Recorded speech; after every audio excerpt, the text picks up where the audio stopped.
respect. Yeah. I think it's time for reality check. Yeah, reality check. Gotta get you back on cold. Reality check. For the young and the old. Reality check. Yeah, the heal your soul. Reality check. Get ready for the show.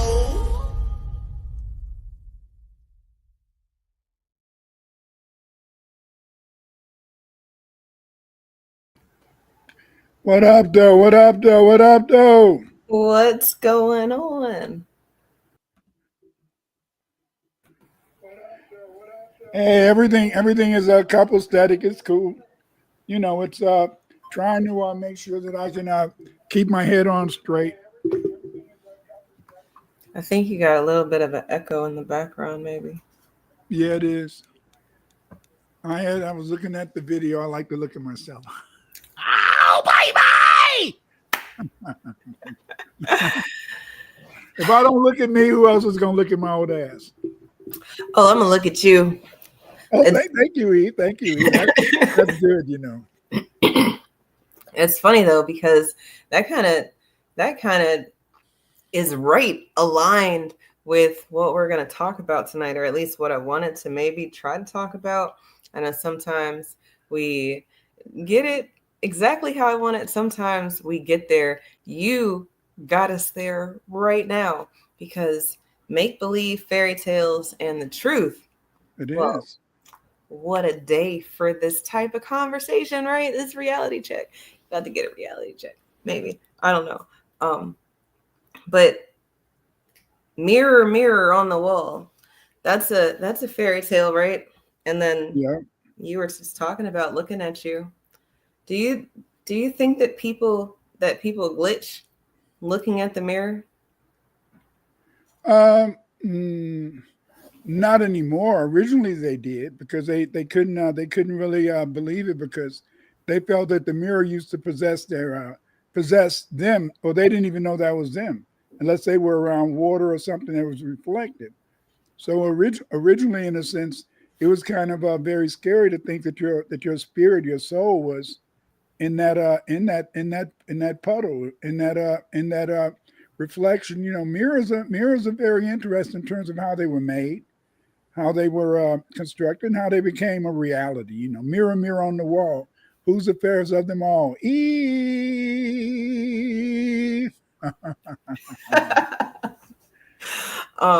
The truth is set you free. No, that's crazy though, because I don't know the origin of mirrors. I've done the thing where this people hate this thing that some people do. The thing, what's the thing? The thing is the I'm white and I said so about reality. I'm very comfortable just saying a black person did it. I don't know who did it, but if I don't know who did it, then a black person did it. And if they haven't taught who did it, then it was probably definitely a black person. And if it's a person that they're talking about that they don't have any pictures of, it's probably a black person. And I used to kind of be uncomfortable saying it like that, but no, now I'm very comfortable just like, who invented the cup? Oh, I don't know, some nigga. Somebody black. But I remember back in the day, back in the late 70s, we used to go downtown, and it was a theater, and it was and we would go. That was before all the theaters downtown became started just showing porno films and all that. But oh yeah, it got really funky, and so then we used to have it used to be in a Burger King down there. And so after people would go to the show, we would go to the Burger King. And, people would be in the Burger King outside, arguing. Not arguing, to maybe get into a gunfight or something like that, like what happens at the bars and the taverns and stuff like that. But they'll be arguing issues related to Black history, Black power, stuff like that. And it used to be kind of fun on a Friday to go down and hang around Burger King, and everybody come out and argue and debate stuff. And it was It's kind of intellectual thing, and I'll never forget. This white boy came past. He said, "You don't know, you're me." I said, we said, "What? White boy, you don't know what you're talking about." He said, "Yes, yes. You know, I'm from Connecticut, and we're black too." And you know, that was before I understood that that they were black originally, but then they, you know, over time they kept marrying light skin or marrying white or whatever, and then they became they lost their pigment. They stopped being melanated. So I had to be cool. I've learned a lot of stuff over the years. You know, I wish that sometimes I wish that knowledge wasn't so dynamic. Sometimes I wish that knowledge was static. Sometimes I wish things would remain the same. Look how long we went without knowing that our surnames were our names.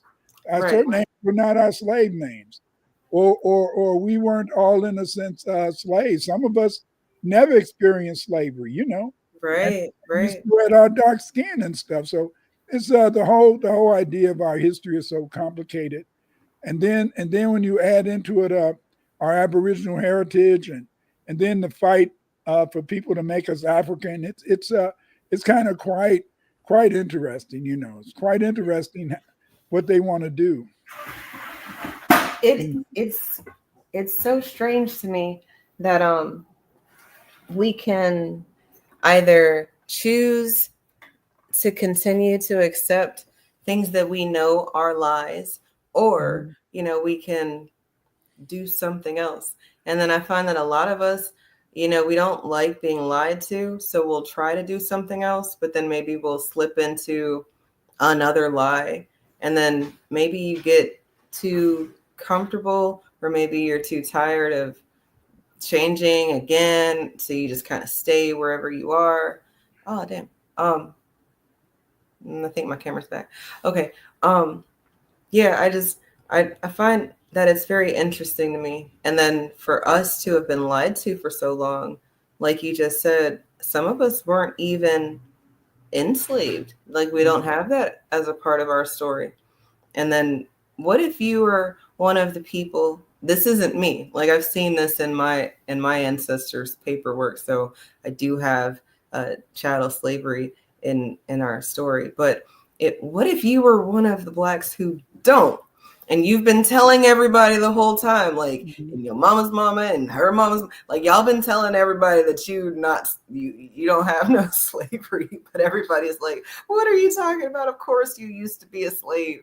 And you know, they have drowned you out. But now you kind of have a lane because people are. Go ahead. Yeah, because see, now you keep on talking. When we get our reparations, you don't get none. You won't be able to buy any Nikes. You won't be able to buy any Jack Daniels. You get no money. Look, it's there was this lady I used to work with, and I always thought it was very interesting that she had the look, and it was the look of what you think a Native American would look like based off of what they teach us, right? Like real Pocahontas-y, real like kind of Arab, kind of Spanish, kind of like it's this. All right, and then I find out that she is Native American. And she goes to powwows, and like her family's been doing this like their whole lives, but it's very sequestered, or it's like a section of her life. Like it's not how she is every day. She's not dressed in her native clothing or whatever. But then, you know, when there's a powwow, they go to the powwow, or, you know, and they do that. And I always thought that was like, oh, that's kind of cool that you do that. Like, how do you do that? Like we got some native in our family. How do we get invited to the powwow? But then I was like, damn, am I asking for an invite to the cookout? Is that, I don't know if that's what I'm trying to do as much as I just want to learn more about these natives. And this isn't how I currently feel. This was back when I worked with this lady who had the powwow about her powwows and stuff. Well, the thing is this, is that I think it's very complicated. 'Cause I remember back when I learned that we were Choctaw, and my mother told me that, and mother, grandmother, all that bullshit. But I just said, damn, I'm not. I don't want to be no Indian. They always lose, and that's what I really felt. I grew up on cowboy movies. Yes, I grew up on cowboy movies. The Indians always lost, always lost, and so and then they had that Italian guy. That Italian, remember, it's an Italian guy who always played an Indian, and that's how we thought Indians looked based on this Italian guy. Isn't that weird? Isn't that weird?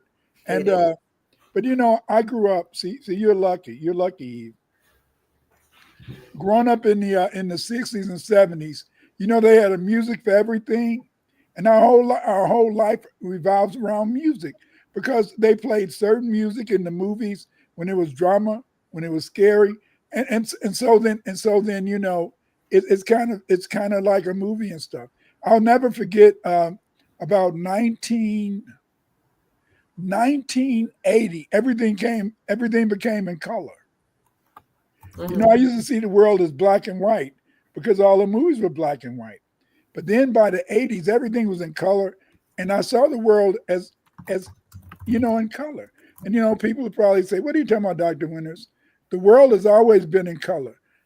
The world may have always been in color, but I visualized it as black and white because that's what I saw.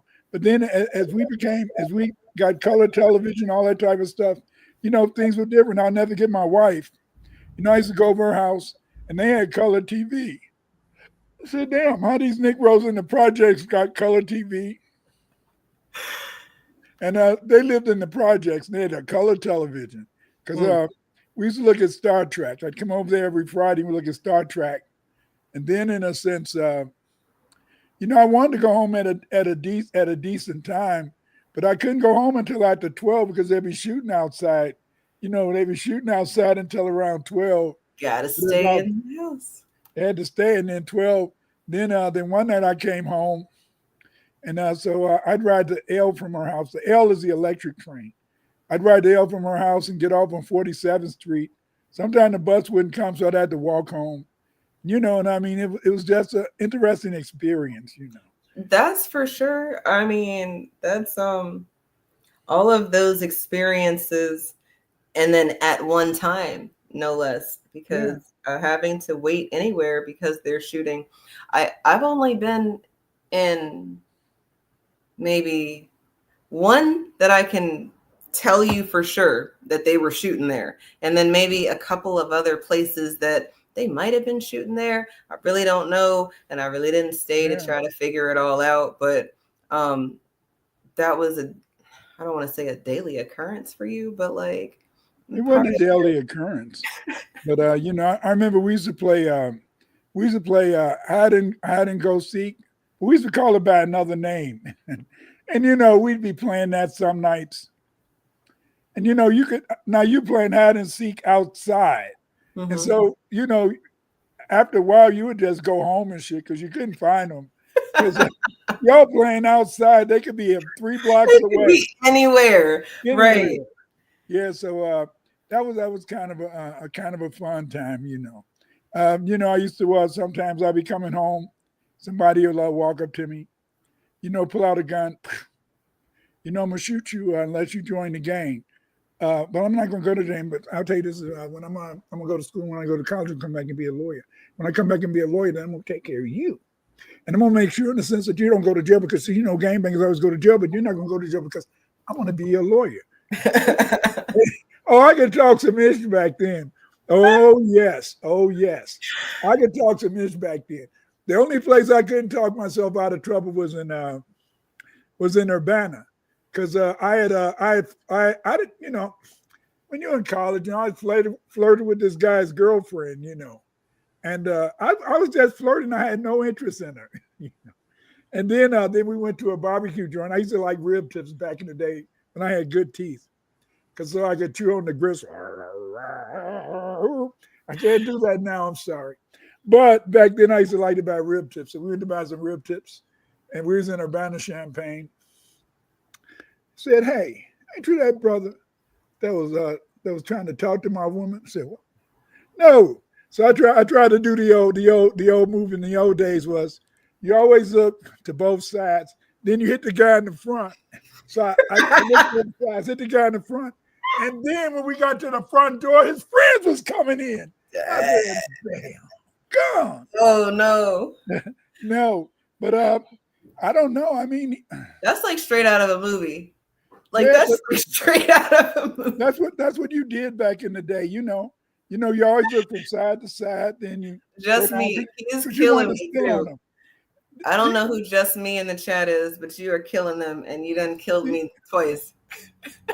Eve, you never stole on any girls when you was young. No, you didn't ever get in fights.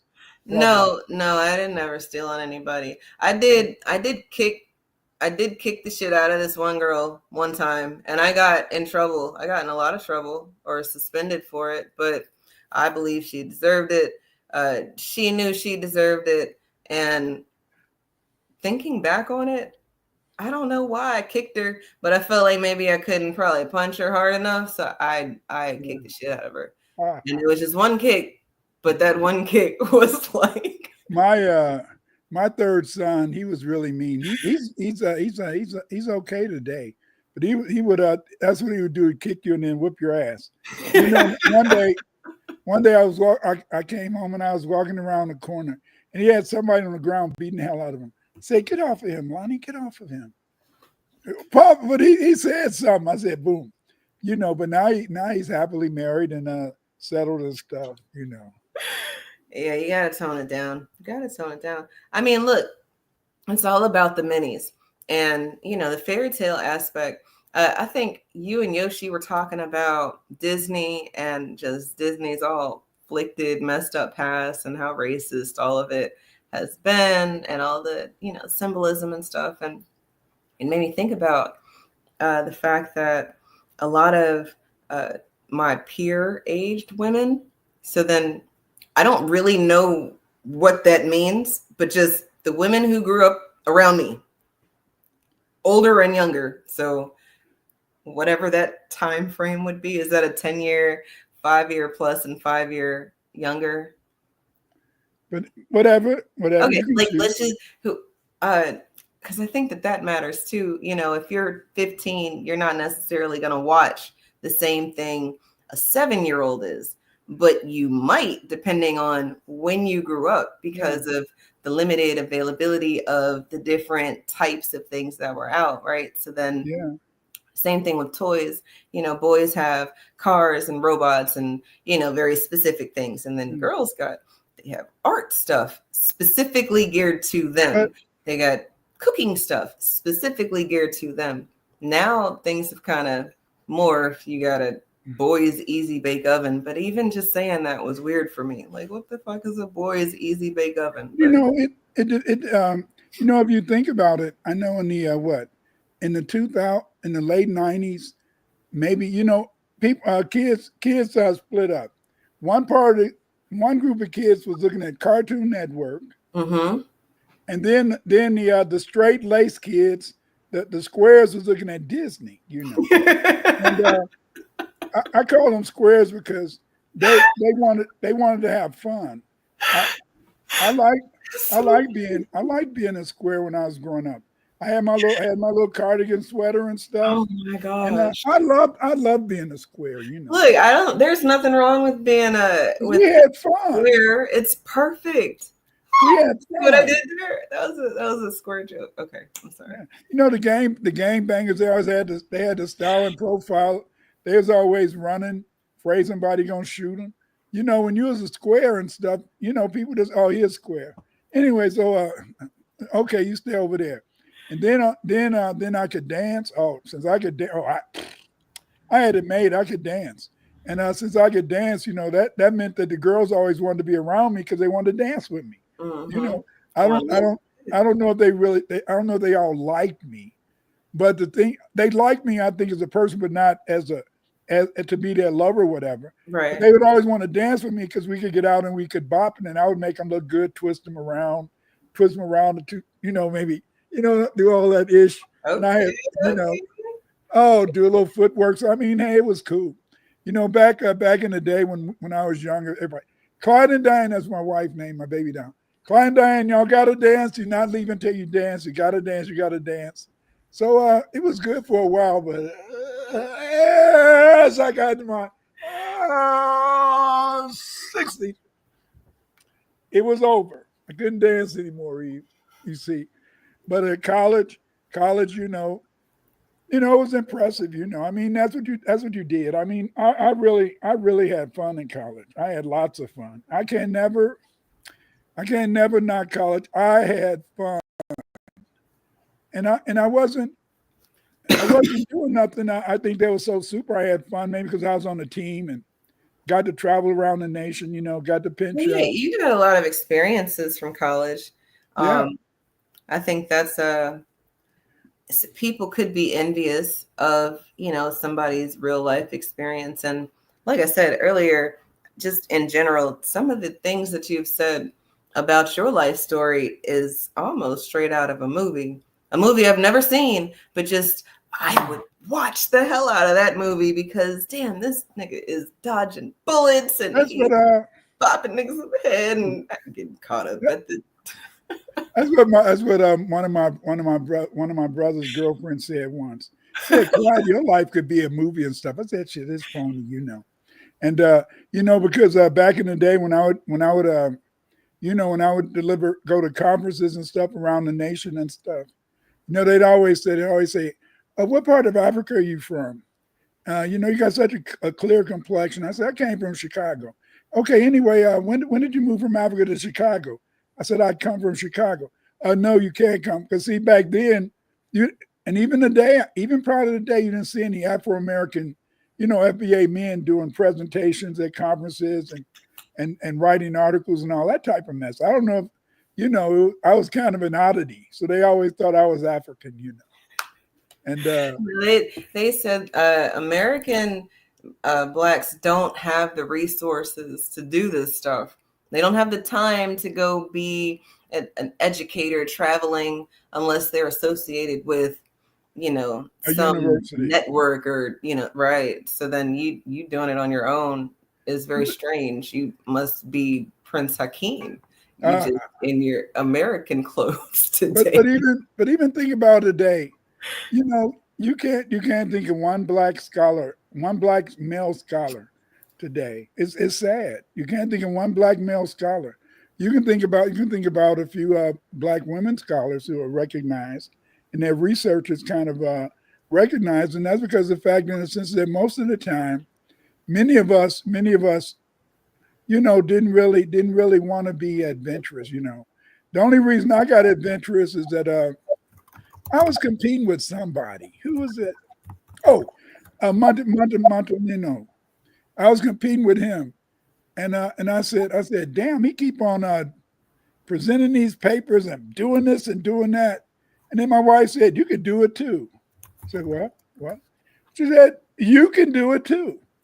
And I said, oh yeah, you're right, And so then, before you knew it, a lot of people started getting upset because I had this. I still got this troll. He's with Rational Wiki, and he always tries to keep his Rational Wiki page at the top of any search.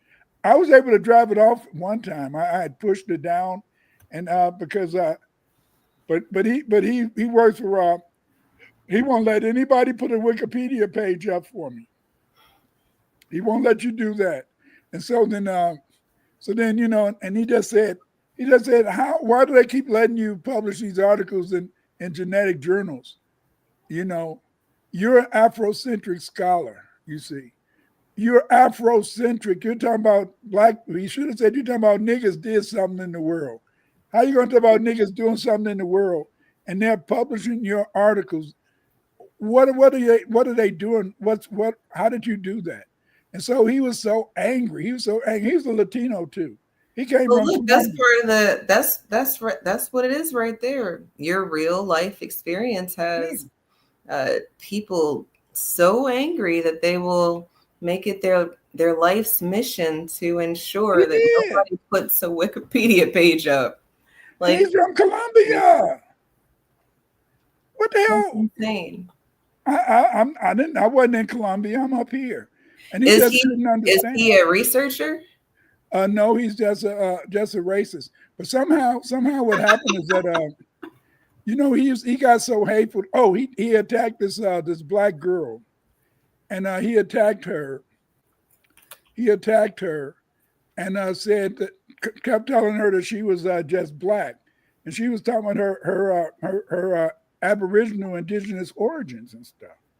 And she had her card and everything, and they kicked him off. They took his page down on YouTube back in the day because she had a reservation card and stuff.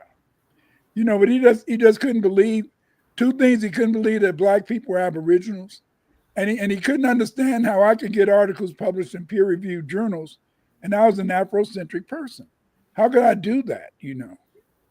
Well, I guess that's.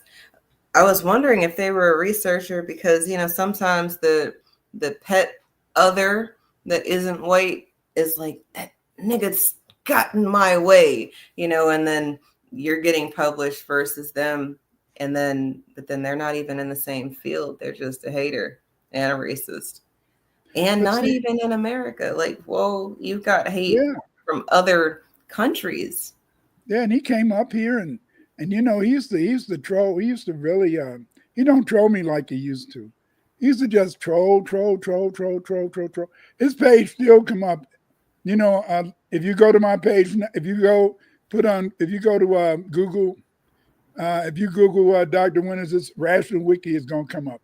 No Wikipedia page, but it'll have Rational Wiki, And the only person on Rational Wiki is me. But the rest of them died out. If I keep living, Eve, I might outlive him. I don't know.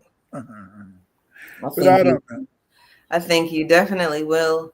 It's a lot of people who are dropping, and for what it's worth, it's almost spammy because the way that my Google has you. Maybe it's because I put Dr. Clyde Winters. Let me just see if I put Clyde Winters.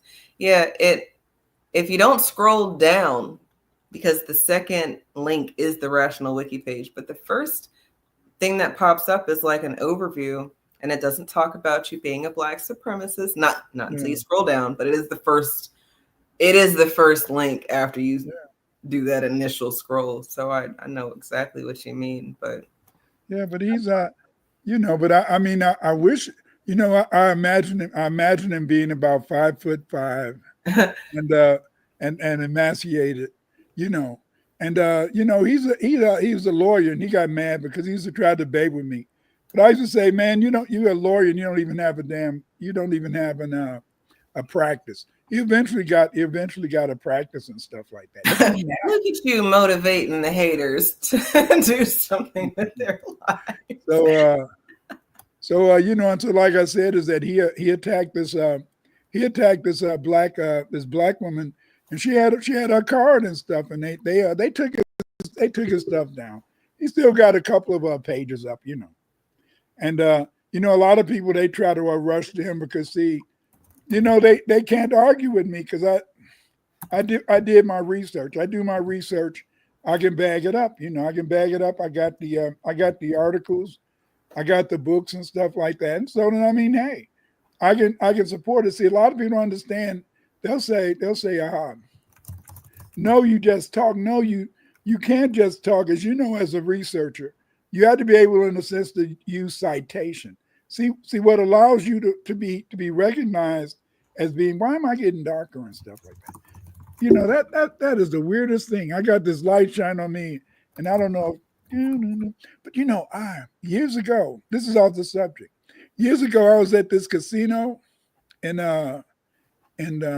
Michigan City, Indiana, and my wife was alive then. And when we would close our eyes, we could feel entities going over our heads and stuff like that. They tore that hotel down. They built another hotel for the casino. But because that hotel was haunted.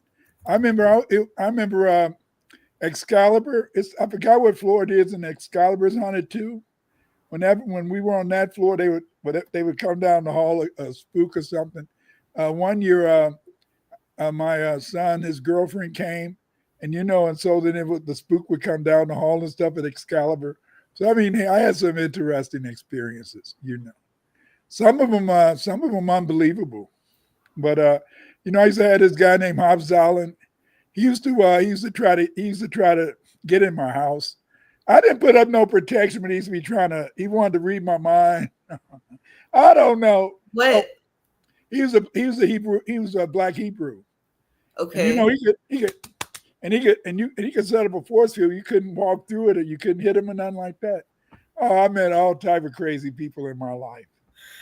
Like, okay, I'm sorry. Like, you saw him do this? Oh, yeah. He did it to you? Oh, yeah, he did. He showed me. And I couldn't touch him or nothing like that. But I mean, hey, a lot of people sell their soul to the devil. That's an unfortunate reality, because some people don't even believe in the devil. Yeah, but you don't get nothing out of it. You get nothing out of it. The thing is that, like I try to tell people, what he do is, okay, let's say that you Diddy, so all he had to do is go to the Hall of Records, that's on in the Crystal City. Go to the Hall of Records, and it'll say Diddy is going to become a millionaire at X age, at whatever age it is. And then so you go to the Hall of Records, you learn this, then you say, hey, Diddy, I'm going to help you to make money. And this is how we're going to make money. You already know he's going to get the damn money. But he's dumb. He don't know that it's in the Hall of Records. And so then he hooks up with somebody. And then this person, in a sense, is able to connect with him, and he's able to connect with him. And then somehow it's really weird, because there's some type of relationship between somebody raping you anally and being able to control you. I don't understand that. And especially when it comes to little kids and stuff. Yeah.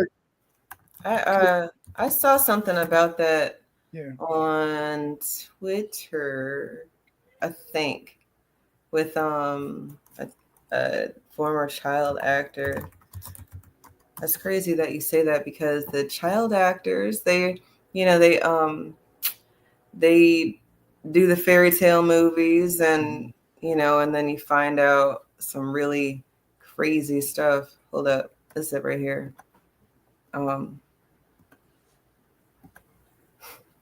See, you doing exactly what I didn't think you were gonna do, but it's like super duper on time. Oh, can you see it?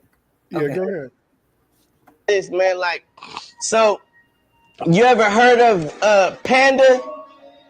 Like I was telling you, Panda. So you got Panda Panda is a secret code for a certain thing. And so when it comes down to that certain thing, it's so what it is you basically have a certain nerve in your rectum, and if you touch that nerve, you can turn a person into an animal. You can turn a person into whatever you want them to be if you just hold them down. So pretty much when you see black eyes like Blueface, and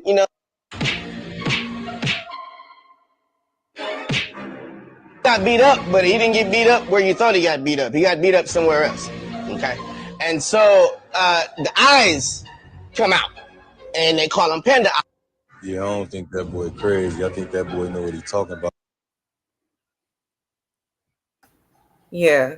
So that's not the only thing that I've seen, but that's definitely, well, everybody was saying that he's crazy, but maybe he's seen some things, maybe that'll drive somebody crazy. Maybe he done some, I don't know.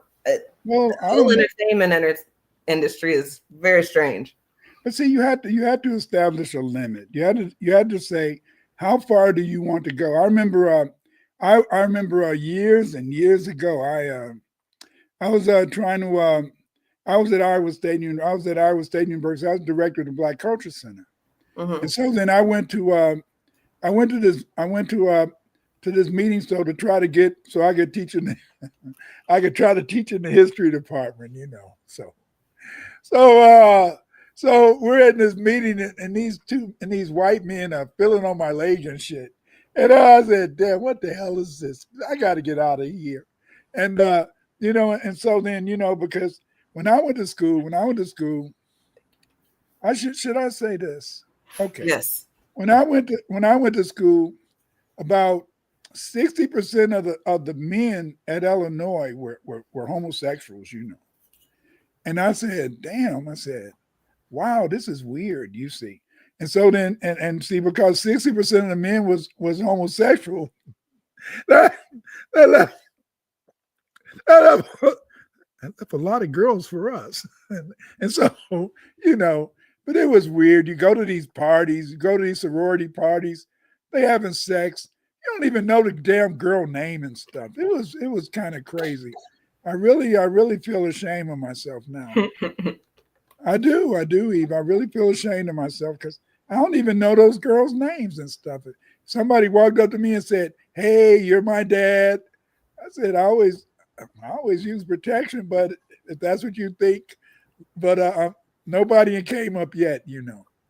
But it was just that it was just a time. It was just a time, and it was a bad time. You know, I remember back in the early '80s, they would go to parties and the women would just wear these see-through dresses like they do now, and you know, and they wouldn't think nothing of it. Like when you see these old dames, with license plates to say XXX. I mean, they was a 80s hoe. Yeah, they're gonna have to carry that title because what are you doing driving around with a license plate? But they grandmas now, but see, unless you lived through that, you didn't know it, and so. But I don't know. I could have became a gash man, but luckily, in a sense, I fell in love early, and by falling in love, I didn't see because a lot of times by them girls throwing themselves at you, they can make you lose. They can make you lose respect for women, you know, because they're always throwing their bodies at you, you know, and you know, I don't know. I was a winner's boy, and you know, and I didn't have the gray eyes that my daddy had, and I wasn't light skinned like my brothers. You know, let me see. Just about all my brothers were light skinned except for me and Nobi. So then, you know, they always said they had the sleepy eyes and stuff. And so you know, back in the day, girls used to really like guys because of their eyes. And since I had eyes that looked like I was Chinaman, you should watch I want green. I don't know what the hell, you know. I used to be back in the day. I used to be the sole expert on Islam and China. So I used to get a lot of invitations to conferences back in the day. Then one of those folks who have money, they went to China. Then I lost my rank, you know. And yeah, because I found out when I worked out in Evanston. I worked out in Evanston in a family planning organization. And what I found out is that a lot of those people from the community that run stuff, a lot of times they would allow their children to be able to buy their way into the field, you know, and then they would become the expert and stuff like that. That's why there's no real experts today, because they're all bullshit. They're fakers, because they're not people who are qualified. They got that because they was able to pay that money, you know. Yeah, and I remember a couple of years ago, all those actors and actresses were getting caught or found out that they had bought a wing for the school, or somebody who didn't actually play tennis got a tennis scholarship to go to a school, and it's like, wait a minute, how? Okay, that's that guy was making some money, wasn't he? definitely was making some money. And then it's crazy because there was a whole nursing scam going on with all the Haitians with the fake nursing degrees, and everybody found out about that. And it's Well, like these a lot of East unqualified, Indian, huh? there's a whole lot of unqualified East Indian doctors, and I Oh yeah. might have one that I went to a couple of times. I mean, Mr. Interest, I think there's something wrong with your epileptic. I don't know what epileptic is. Can I go look it in the dictionary? No, but there's something wrong with you. Come back tomorrow, and I will give you some pain pills. But we never give you the good pain pill. We only get a good pain pill to the Europeans, and then that's how so many white folks became addicted to Oxycodone and all those other places. Damn. All they would give us was those ibuprofen. Just go home and take these ibuprofen, and you'll be okay. And there's giving ibuprofen, not ibuprofen. Stop. Yes. The only thing saved us as Black people to get away from pain was they started making good Advil. That's insane. It is because remember that's why they what is it, toxicodone, whatever they call that stuff, because a lot of the painkillers that the white folks was getting had cocaine and stuff in it, Mm-hmm. So a lot of them became addicted to it and all that type of stuff. We didn't have to worry about that because they didn't give us those pills. They just gave us ibuprofen. Ibuprofen. Take as many, the doctor would say, Clyde, okay, if you're in pain, take as many as you want. Wait a minute. Whoa. I said to myself, should I say this? Okay. Eve, if you're taking the same medicine for 5 years, that means that medicine isn't working. Right. Good. Yes. Correct. I've been taking the same medicine for 10 years. I know it's not working, but my doctor keeps advertising, but he don't know that I've done my research and I know it doesn't really work. But since you want me to take it, I'll take it. It hasn't destroyed my kidney, so I'm okay, I hope. But anyway, I don't know. Eve, look, Eve. It is a blip out here in this world. This world is a blip. Because it's crazy you said a blip, and then my camera blipped when you said it. That's because all these guys are out there getting all excited looking at And so the thing is that I know, fellas, yes, that's why I get on every Wednesday with Eve, is because I know that if it was just me by myself, you guys wouldn't come and listen to me. But by having Eve here, I know you guys come in a sense to look at Eve, and so Eve, that's the most important thing to do. Oh, stop that! Hey,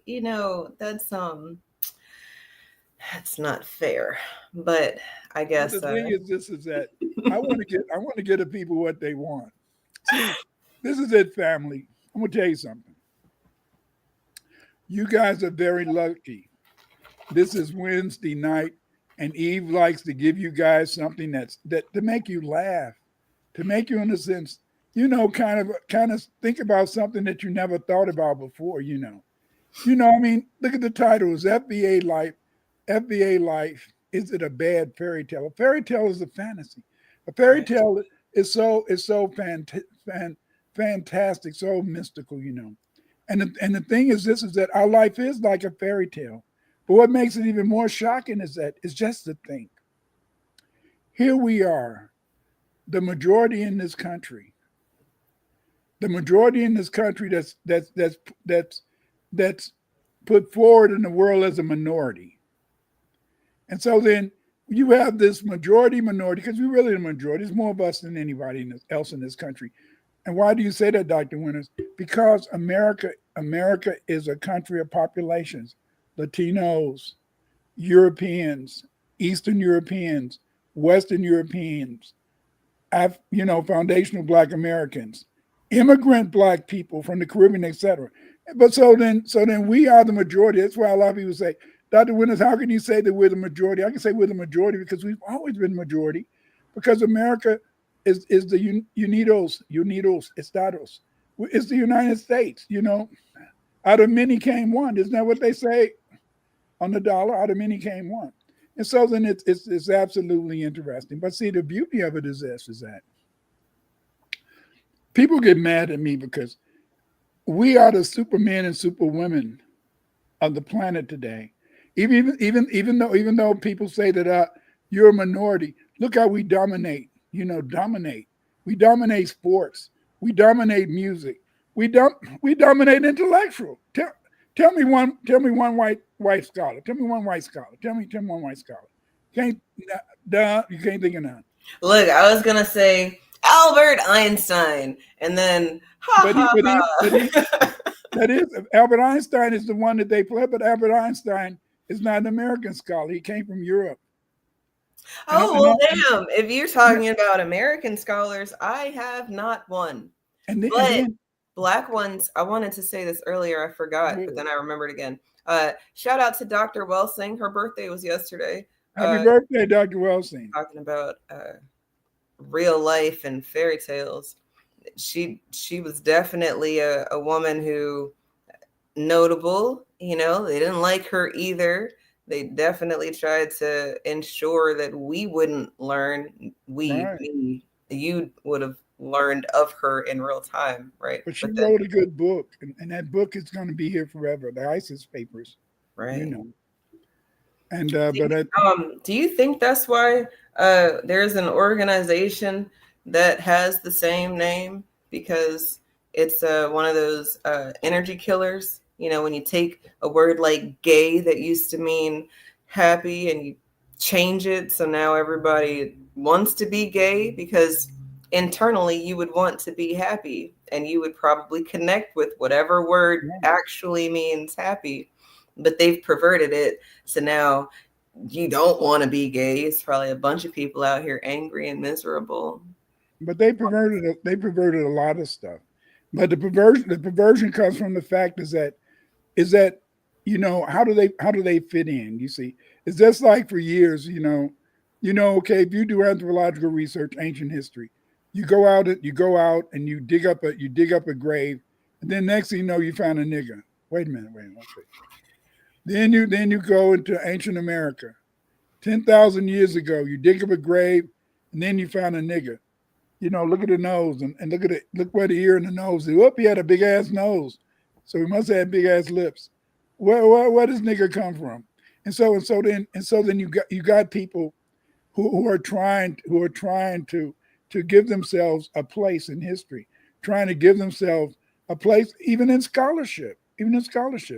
No matter what people say, the most leading scholar in America, you know, outside of Einstein is who? W.E. Du Bois. And even Einstein, they say that he was special education and shit. So if their main teacher was on the spectrum, then what are we? Right. I taught them folks and stuff, you know. And give them a ball or something. Let them squeeze on something so they don't disturb the class. Give them a ball or something. And let them just squeeze on something. Yeah, I love my students. I love all my students. I don't think you ever. You've been in them black schools. You never taught in one. You never had a couple of. Remember, I was the at first when I started teaching, they put all the bad kids in your class. No, I've never had any bad students. I've had some very rowdy students. I've never had a bad student. I've never had a bad student, but I've had some on the spectrum students, and even they're, I don't think that they're bad either. I mean, I was in a classroom once on my, before you become a teacher, and then you go to the school and you kind of shadow a teacher. Right. There was a whole kid in there. He was big dude, and he chucked a chair across the classroom. But even then, that wasn't my student. He wasn't interacting with me. This was just something I happened to experience just vicariously. But it seemed like to me what happened, for a while, there was a schedule. There was a schedule that people had, and that usually, in a sense, most most like when my kids were little, they usually got their shots after a year old. I knew that that's what you were talking about, but I Right. was like, let me not interrupt him and let him just finish. You're talking about the shots. Yeah. Yeah. But they started giving a lot of women started giving them shots. That's why they used to call them engineers kids, because it was a lot of educated women. They would give them their baby shots as soon as they had a damn baby, and the baby wasn't ready for it. And a lot of times their kids would become autistic and stuff like that. Mhm. And that's why you had a whole generation of autistic kids coming from educated women, educated black women. I don't know about white women, because it's messed up anyway over there. But the thing, come on now, hell. Look, I just saw a story. Here's my thing about a lot of things that white people haven't taken credit for is because they can't. One of those things where they already know it's a black person, but they haven't figured out how to mess with the information to claim it. So, but this lady is in the Guinness Book of Records as being the lady who's had the most children, and it was like some crazy number, but it was a bunch of different sets of multiple kids, and it was before you can artificially inseminate or whatever. So they're giving her all these props for being a woman who can birth naturally and all this stuff. And Frontier woman. A frontier woman. Well, no, I think she's like a Russian or a Ukrainian or a Turkey, somewhere over there. Caucasus Mountains, even. I have no clue. You've seen the people that walk on all fours? You seen those people? I saw them years ago when I used to be looking at, back in the day, it used to be a lot of stuff about the animalistic, and the white people had tails, all that type of stuff, and they had the research, and I looked at it, but now I try to avoid looking at a lot of negativity. I do. I want to smile, Eve. I want to smile. But you're killing me here, and maybe that's the negativity. But I'm like dying with laughter because you're saying negativity, and I'm like, well, that's just very interesting science. You used to have tail. Maybe some of y'all still have a tail. I don't know. The whole There'd be all type of stuff like that back in the day. Elijah Muhammad, the white man. When you used to go to the a Nation of Islam meeting, they write on the board, the evil, EVIL, evil. Take away the E. The white man is vile. Take away the V. The white man is ill. The white man is evil, vile, and ill. And so I went to some of the meetings and stuff. I just knew too damn much. I read too much, and I could read two. I could read three or four. I could read two. Back then, I could read two languages and shit like that. And that's before I even started reading Chinese and all that type of shit. And then so I went to I was in college then, and I'll never forget. I went to one of the Nation of Islam meetings, and then they said, they said, yeah, brother, we want you to come back next week. And so one of the brothers in the thing said, Clyde, don't take your family next week because they're going to kill you and your family. I said, why are they going to kill you? Why are they going to kill me?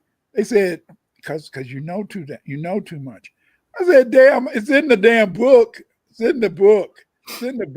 That was back when the Nation of Islam was killing people off and stuff, a lot of people. So I don't know. It's weird. It's weird. And so then my wife used to always say, Clyde, I love you, but please don't get me killed. I said, I'm going to make sure that you don't get killed. And I said, I didn't even know why she always said that. I wasn't looking to get killed. Shit. I definitely didn't want my baby doll to get killed. But hey, she would always say, don't get me killed. Well, she got to die. She got to die without being killed by my hand through my my envoy, my hands, or whatever, you know. And Well, I mean that Malcolm, there were attempts by what they, okay, if you watched what is it? What's that show called? The Godfather of Harlem show. I really liked that show. I thought it was excellently done. And whether or not the things that were sensationalized were accurate as much as I felt the sentiment, so maybe it wasn't that person who did that thing, but somebody did something like that. And, if that's what we're dealing with, which is, like you just said, people in the nation trying to take you out, that's crazy.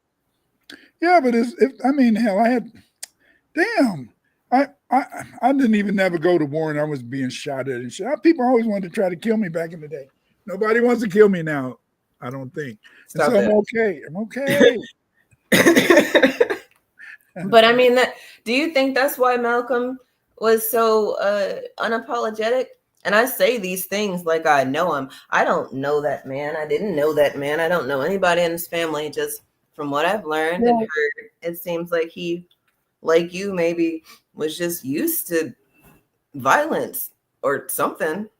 It wasn't so much I think he was used to violence. He understood that what he had to say was going to rub some people the wrong way. You know what I'm saying? Right. And so then because he understood that, then therefore he looked out for it. But see, I didn't really think that what I had to say was going to make people want to, that I was going to become a target. I remember I was just giving a lecture years ago. Where was I at? I'm sorry. No. Before you can't tell that story before I got it. Why didn't you think that what you were saying was, I don't want to say damning, because here you are and I'm very blessed to be around you, but why didn't you think that what you were saying was war words? Like that seems like easy math. Why didn't you get that? Because it was the truth. I grew up and I believed in the American dream. I really believed in that shit. I believed, even though I don't feel I was middle class, my cousins, they was all light skinned, they were middle class. And they were middle class, they were all light skinned, they all went to Catholic school and stuff like that. They all brought back nice, super light skinned women to marry, so they carried on a good tradition. But my father happened to be the gray-eyed nigga who married the dark Mississippi girl. So then we had darkness, to come back on you. I mean, that was on purpose, right? Yeah, he fell in love with my mom, and so that was that. But the thing is, this is that my father always taught me. He taught me Karazhan. He taught me Karazhan. I said, Daddy-o, can you teach me some karate? He said, hell no. I said, Daddy-o, can you teach me how to box? He said, hell no. He said, all I can teach you is Karazhan. And so then, since he said Karazhan, then I said Karazhan, because that makes it sound, a little bit more, eloquent. Every time you've said that to me, I've never asked you why you use that word, because that means heart in Espanol. And I'm like, you're not speaking Spanish and everything you're describing is not heart, but maybe it is. You're supposed to have a whole lot of heart to do what your daddy-o was telling you to do. Like, I don't know. See, my wife, I had a wife. See, we did not expect to live. We thought we were going to die in the 60s. I'll never forget, we went to the Topographical Institute, and they told us we got to blow up the police station on 51st Street, but they forgot to give us the damn dynamite. All right, so then what happened? You got found out, and then it got closed, and then you never got the marching orders to do it. They never gave us the dynamite, so we never completed our task. So then that was just the way it was. People they were playing with us. Were they playing with you, or do you? Okay, no, I feel like I have the answer to this question, right? But do you really think, or I'm sorry, is there a reality where the niggas that were edging you on really felt like they were going to to do I the think, revolution. Like they really felt it, and then they realized that they were no, alone, and then they said, "Nah, never mind." I think a lot of them were police and army intelligence. So you really just think it was ops the whole time? Yeah, I think a lot of them was ops. I mean, how could they, my wife would always say, y'all crazy. I said, what do you mean, baby? She said, y'all crazy. I said, how do y'all think? Y'all think y'all gonna overturn this man and his country? Y'all gonna overturn him? That's stupid. And she was absolutely correct. I remember we'd go and have protests when I was in college, and certain people, they'd never get arrested and shit, or they'd get out early. I mean, when I got arrested protesting, they said, I'm gonna bite your big ass. I'm on the football team. I'm super muscular and all that type of shit. I had muscles back then. I just got fat. But anyway, the white girls said super bod. Clyde is super bod. Then the black girls, they called me Superman. So hey, so I was quite a specimen back in the day. Well, look at you lending your title to the rest of Foundational Black America, the supermen and women of the world. I love that. You are, but you are a superwoman. Now, I really like the comparison to Kemet, like because in my for the class for the students that I teach, specifically for social studies, I'm Virginia studies and ancient Africa, with regards to Kush, Kemet, and the invasion of Africa by the Portuguese. At least that's kind of where we are now. And I think about the fact that not only does people's interest in Africa stop at Kemet, but that it wasn't just this one city as much as it was an area. And I know cities are areas, so I'm not trying to sound stupid, but it was bigger than that. Or maybe it wasn't. But to me, just on a map, it seems like it's bigger than just a city. It would have been everybody in this area was Kemetic, or maybe they just spread out. They took what they had from Kemet. Maybe Kemet was a metropolis. I'm not sure. But FBA, or our country being Kemet 2.0, that's how big it seems to me. Like that's how big it would have been over there. We're Kemet 2.0. And the reason, and then people say, how can you say that? Just look around. The music they follow us, the language, they take our words, they take our words and it's become English is practically, the innovations in English isn't all that. We did that ish. Then in a sense, when you go back, the English language in a sense has always been American English has always been a combination of African, Aboriginal, and European terms. So, but the thing is this though, is that it's the whole idea of having such dominance, such dominance on a worldwide, tapestry. That's what it is. We're like a painting in a sense. Is that people groove off of us. People want to be like us. Everybody, and a lot of people want to be like us. Even Europeans want to be like us. But at the same time, they want to, in a sense, have our swag, but not entirely in a sense, demonstrate that it's us. They got, in a sense, I had some hillbilly stuff to it. But then, I mean, all their music, everything we did is so it's all bull, you see. But the point is this, is that's one of the things that made me the most hated person on the internet back in the 80s, is that I was the only person on the internet that nobody could argue with and win, So so they hated me and stuff like that. And then go ahead. And then when I started getting articles published in genetics journals and shit, peer reviewed, then that really pissed them off. How could he do that? But they didn't understand. I am a scholar. I'm a scholar. So what if I grew up in Chicago? So what if I grew up on the south side of Chicago? I am a scholar. And I always wanted to be the best. When I was in fifth grade, we got a new social studies book.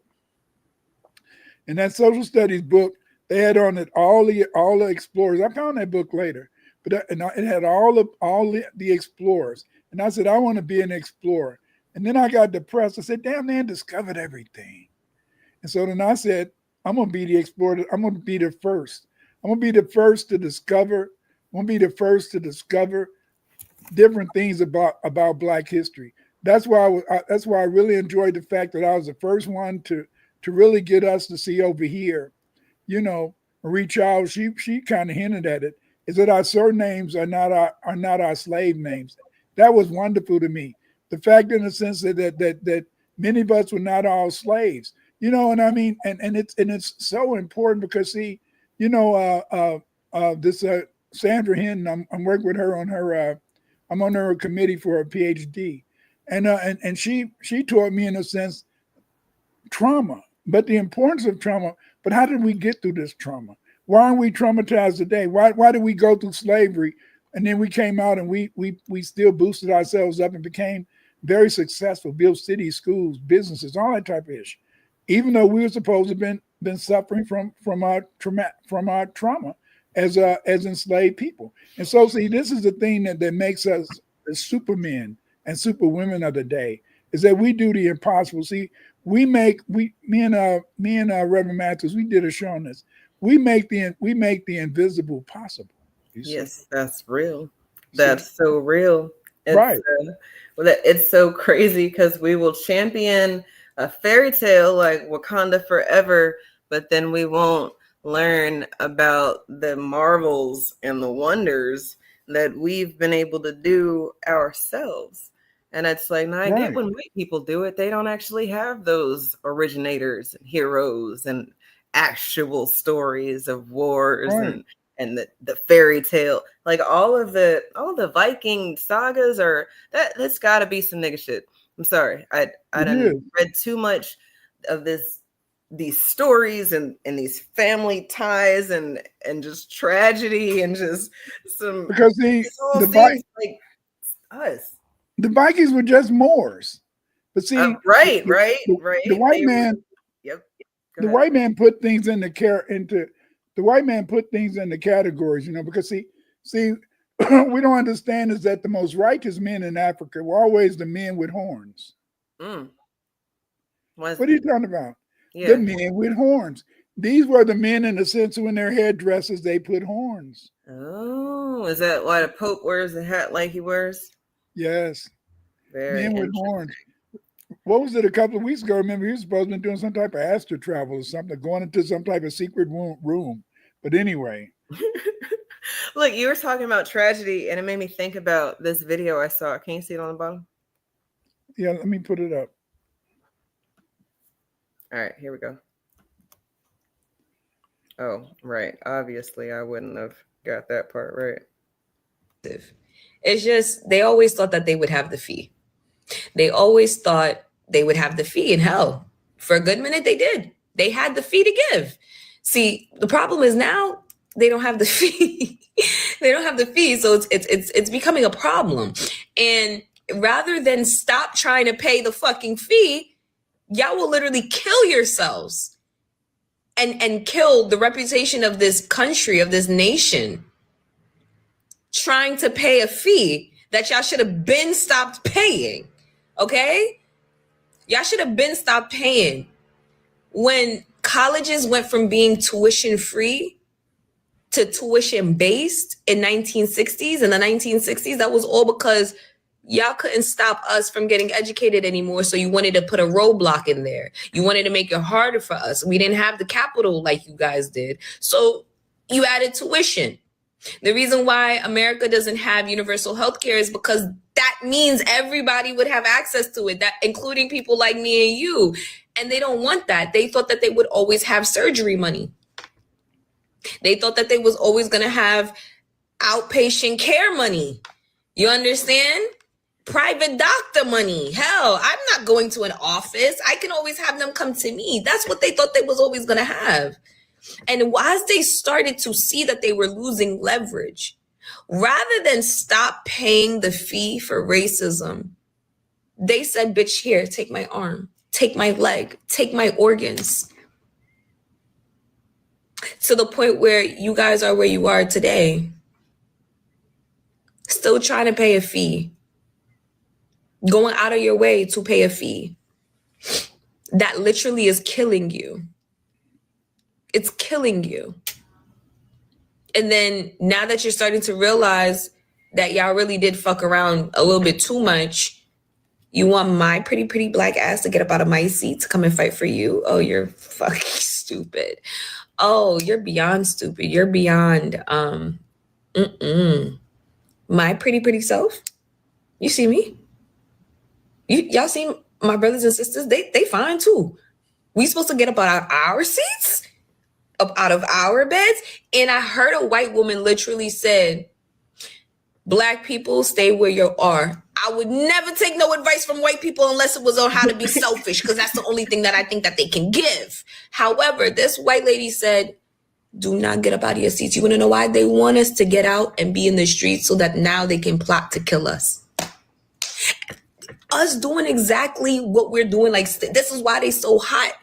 This is why they 50 degrees. Like, they hot because they wanted us to come out there so that we could be fucking sitting ducks. Especially considering they done seen how fucking expensive racism is now. But it's always been like that. Y'all just didn't care because y'all had the fee. But that is so true. The cannon fodder. The 2024 election, it has upset white folks to death because not only we didn't vote for Kamala Harris, many of us sat on the couch, and this has upset them because they usually like us to be their cannon fodder. Right now, Eve. Right now, their hearts are beating so fast because they want to get at each other's throats. But they want us to be the cannon fodder. They want in a sense be voyeurs and see us being shot down protesting for shit that has nothing to do with us. Absolutely. And my sister sent that to me. And sometimes my sister sends me stuff and I'm like, I don't know. And for what it's worth, I didn't even look at the rest of this chick's page before I liked the video, because just everything she was saying, she could have been a Kamala supporter, because they too now are saying, oh, you want our help, you little Mexican, you voted for Donald Trump. Like they're being very backwards with their argument, but the end result is they're staying out of it. And it's like, that's fine, whatever floats your boat. Stay your pretty black self at home. Don't get involved in things that don't involve us. And a lot of times we're throwing on a cape for somebody who wouldn't pee on us if we were on fire. And that's like, dang. I don't want anybody to pee on me. But I'm saying, if I were on fire, I'm gonna stop, drop, and roll, right? But I'm saying, if I were on fire and I was unconscious or something, and I can't stop, drop, and roll, then you better hope he not an old man, or you gonna burn, baby, burn. If he old, he ain't got it now. He better hope he a young man, and he might be able to save your ass. But if he old, he gonna say, I wish I had more, baby, but I don't have it, baby. I don't have it, baby. I don't have it, baby. We going down from there. We gonna bring it down here on the money on the plane. We gonna get it done. Y'all, baby. Oh man. Eve. What I love about you is that you've since we've been working together, you've always asked the questions. You've always put the things out there. You're in a sense, you're almost like the great destroyer, but you're a builder. And the reason I said you're almost like the great destroyer is that you ask questions and you're gonna make people, if you said something, you're gonna have to live by it. You're gonna have to stand on it. And if somebody says something, you're gonna say, well, I'm gonna either prove that you're telling the truth, or I'm gonna prove that you're a liar. And that's what you stand on. You stand on that, And to a fault. That's the beautiful way of putting it. I hope you heard that. The diamond aspect of of it all. But Dewan likes to talk about the cards, right? Uh-huh. So then certain cards have certain attributes, and then when you find that someone is very emotional, all the time emotional, I think most people are going to say they're zodiac. Oh, well, that's just that zodiac. But I try to take things out of the zodiac and put it on the cards. I like the cards is very interesting to me. And I find that, people who are hearts, they can love you to death, and they can love you to death, right? It's a beautiful thing. And then maybe if you are like a diamond, you might be slicing and dicing because diamonds cut, but then they also can power things and, build things up. And I love the different layers of the peopling that we do on this show. So thanks for putting it like that. That was a cool way of looking at it. But the thing is this, is that it's kind of scary, because see the questions that you have every week, a lot of people are thinking about those questions, and but at the same time they're afraid to say them out loud, and I think that that's the thing that makes the Wednesday discussions that we have so interesting, is I think a lot of people have these same ideas, but see the problem is that it's scary. It's scary because see, how can you be a lover? What I mean by that is that how can you be a lover, a mother, and love your children so much that it hurts? To love your partner so much that it hurts. And yet at the same time, you're ready to get out there and speak the truth. And that is very scary, especially for a young person, It's easy for me, but I always had a wife that said, just don't get me killed. And and so then as long as I didn't get her killed, she was okay. And so, It's easy peasy. easy peasy. Just don't get me killed. And I'm happy that when she died, that she didn't die because of me, And so then and the thing is this, is that, but it's so wonderful. It's so crazy. But see, that's what makes Wednesday so engaging for a lot of people, Is that a lot of people come here and they know, oh, Dr. Winters is funny, And Eve is serious as a heart attack, but but we don't see that because she's always smiling. But they don't know you're serious as a heart attack. And so then, but at the same time, it's how do you in a sense do these things, you see, and see it is so scary because when a black woman who has family and they're not old, that they're still at that age where they can procreate and they can still create another living being, that is kind of scary to see a woman with the bravery to do that, you see. Well, thank you. That's a very kind thought. True. Just keep your partner next to you, so if somebody ever have a gun, you throw his ass in front. I'm sorry, partner. Your ass is gone. We need Eve. We need you two to keep Eve happy. We need you two to keep Eve happy. But other than that, I mean, I'll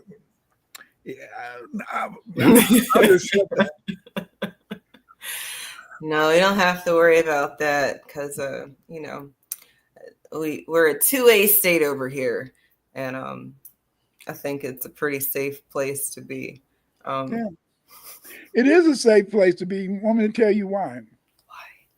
White people don't care if we know our history. They don't care.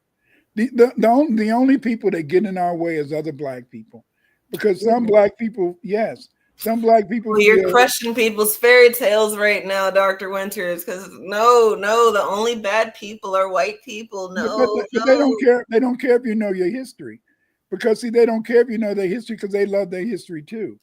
But it's these black people who feel inferior who feel in a sense that their white friends will reject them, who are boule and feel that it somehow, if you really knew our history, then you would be, in a sense, ashamed of us. No, who would be ashamed of you? We were slaves, but we're the only slaves in a sense in the history of mankind that now we live better than a lot of our former masters. You see, I'm not living in the slums. I'm not living in the ghetto. You see, right. Once and we got ourselves out of that ish too. See, yeah, I mean, I think about the fact that poverty looks different on different groups of people, and right.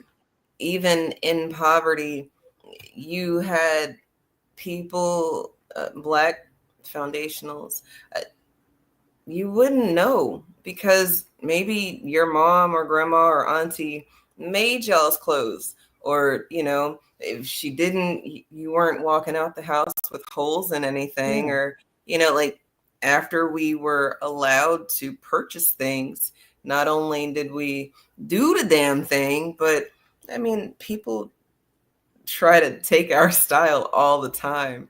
So you had crisp, pressed, linened, ironed, there was no wrinkles.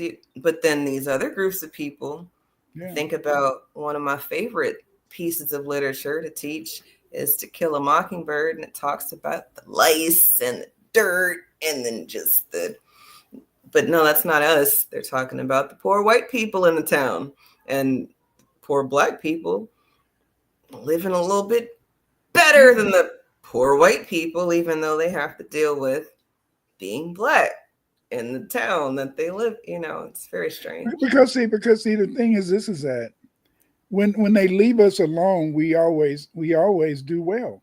The only thing that hurts us is a lot of times when they want to impede our progress.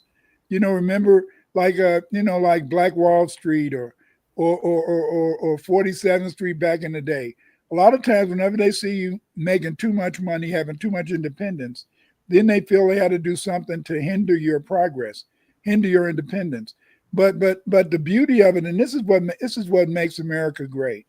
What makes America great is every time they knock us down, we pick ourselves up, and instead of going one step forward, we go 3 steps forward or 5 steps forward.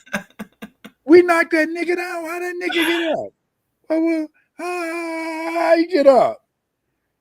How you get up? See, and the reason you get up is because the fact is that you're gonna push your man. You're gonna tell your partner, nigga, get your ass out there and get up and go to work. And come on over and impregnate me, or we have some fun. But anyway, we got to work this out, and we got to make sure, in a sense, that we progress. And see, that's the thing that Europeans have never recognized about us, is that even though they like to think that we're a stagnant people, even though they like to think, in a sense, is that we're not really progressively oriented. That's wrong. We are progressive, and we do want to see a better life. Not just for ourselves, but for each other. That's one of the reasons why they've always tried to give benefits to immigrants, and they try to give benefits to Black immigrants, because Black immigrants, they're not going to pick you up. See, they're not going to pick you up. Whereas we're going to try to help a brother, help a sister, move a little further ahead. You know what I'm saying? I mean, that's so our story that you've got so many different immigrants who've been here since like the 60s, and their parents, so maybe they're like my age, but their parents have a respect for Black America, and then their children just feel like they are Black because their parents are so cool with some Black people, and it's like, wait a minute, you don't get to just by proxy your way into our community because y'all have lived in the hood for so long, or that. No, we don't try to stay in the hood. We try to get the fuck out of the hood. And then it's like some people, the way that it's like the suburban Black child who wants to be from the hood, but they're not. Their parents work so damn hard to get them out the hood, but they want to be all in the hood. Up, Troy. What? But just take Chicago, for instance. Chicago, everybody used to be stuck on the south side and the west side of Chicago. Now, I mean, damn, now practically all the way to Joliet is black. Get the hell out of here. You know, because the fact in the sense is that, as you said, we didn't want to just stay there, you know. We didn't want to just stay down. We didn't just want to stay, you know, in those positions. But that's So a fairy tale, right? Or I'm Yeah, it is sorry, a fairy tale. the moving out the hood to the east side deluxe apartment in the sky high. That's a Yeah. goddamn fairy tale, because they kick you out of the place that they want, and they want that place because they didn't really know what that place was when they made you go there, or when they Yeah. sequestered you there, or sectioned you off there. Come to find out, oh, that's actually got some water that we need. So now redlining, and we're going to zone you somewhere else. We build that place up. And See? then, oh shit, we need to make a railroad or something. And then they Through it. out again. And then we keep moving and developing places. And then they keep kicking us out of the places that we develop, and or say it's government housing. This really bothers me to see all of the government housing that was not being updated or fixed or anything. All of them niggas got kicked out. They got vouchers to go somewhere else, but then there were no places for them to go. So then they have to move an hour away to use their voucher for the housing that they're supposed to be getting. And then those places got bombed, Remodeled. and then they get built up again, brand Yeah, new. right. And And they now remodel them. the people who get to be there is fucking immigrants. Right. That it Or why? kills my In Chicago, they build in a sense, you know, the green on the north side or whatever. They built these little townhouses, and they you know, and they moved all the black people out. Now they ain't remodeled them, and they're moving in white people. You see, right. you know, and see because see, it's you know, we live in a fairy tale situation, because see, a fairy tale is a children's story about magical and imaginary beings and lands. And that's what it was. You know, we had this thing. If we could just get out the ghetto, we're okay. And see, that is a driving force to not want to be in the ghetto. So we don't have ghettos today. There's no black ghetto today. No, You know, but there are ghettos, and I would say that right. you know, the ghetto, like, this is what an unlearn, relearn moment for y'all, brought to you by my Catholic schooling. The ghetto was the place that the small hats were sequestered into before they went to chambers that were filled with air that you're not supposed to breathe. That That's was right. a ghetto. And then, yeah, they smushed us on top of each other in high-rise apartments, and then the conditions are sucky. But, you know, the roach existence and stuff, I mean, yeah, you might have had some roaches, but that wasn't something you lived with. I remember when we first got married, and we were living in this is my first husband, you guys, so not my husband now, but my first husband when we were young and in love and dumb and stuff. We lived in an apartment, and that bitch had roaches, and it wasn't like we were trying to stay there, but then there were neighbors, and it's like it was a way of life for them. You would hear them, you know exactly what they're doing. They smashing roaches, because it's like bang, bang, bang, bang, or just some weird arbitrary banging, and it's like, why aren't y'all doing anything about them? Like, you're just smashing them when they come out. They weren't bombing anything. It was crazy. I could not. That was like a very interesting year in the trenches. That's why you shouldn't get married when you don't have resources, because then you end up having to move places that you wouldn't move to because it is what you can afford. Yeah, absolutely. But that's the fairy tale though. They tell us to move on up out the ghetto to a place that isn't going to benefit us, because now we're having to pay gas to get to work, which is benefiting them and the system. Yeah. And then our time. Now, you know, if you could get to work in 5-10 minutes, you've got so much more time at home to do whatever you wanted to do. I don't exercise. I don't know. and in Chicago, they moved everybody out to public housing. Now they remodeled the public housing. and now the white folks moving into nice little townhouses. But check this though. You see? They got a waiting list for public housing and stuff, right? So then Yeah. you've got niggas who've never left government assistance like this, and not like this is all of us, right? But some people never catch a break, whatever. And then they've been there, and then they children is there.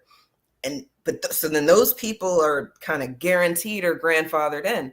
But no, if you blow up the place that they live in because it's not suitable for living, and they give you a voucher because they making sure that you've got the funds, then all these white people who are on the waiting list because your black ass was taking up all this space, now they have a way in, and they already moved you out with the paperwork to prove it. Like, no, we didn't redline these niggas. We gave them vouchers and told them that they had to go find more suitable housing.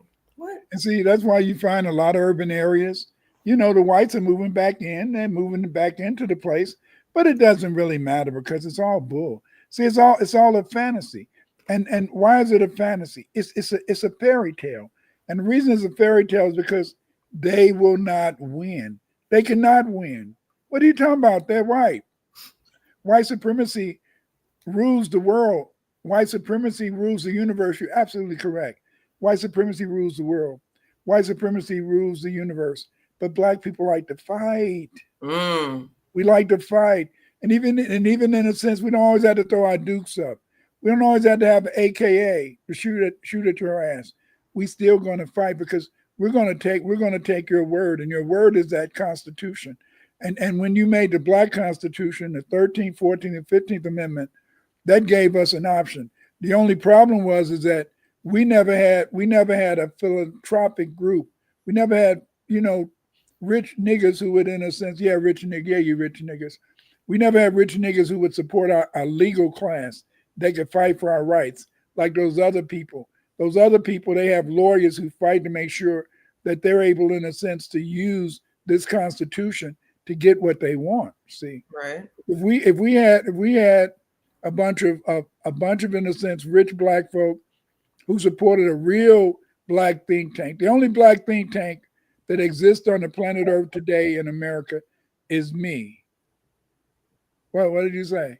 You're going to be that bold and that arrogant? Yes. I'm going to be that bold and that arrogant and say, the only black think tank that exists in America today is me, because there's nobody else who's trying, in a sense, to get us to want to get situated where we can be all that we could be. You see what I'm saying? I would have to agree with you. I mean, your research class is, I think I told you this already. I wish I had taken it when I was in college for my undergrad or for my master's, because just the way that you're showing us how to research, it's crazy. I learned a lot of the stuff that you're talking about in high school because I went to private school, and they taught that a lot of the stuff that, format and grammatics and, all of that stuff. I learned that stuff in 9th grade, but the where to go and who, and, making sure that you ask specific questions of the research to qualify it for your research. I mean, that's critical thinking that they don't teach you in school, and then you're teaching it. I don't know anybody else teaching it, so I would have to agree with you. The only think tank, and it's affordable, y'all. Y'all gotta check it out. Come on, y'all.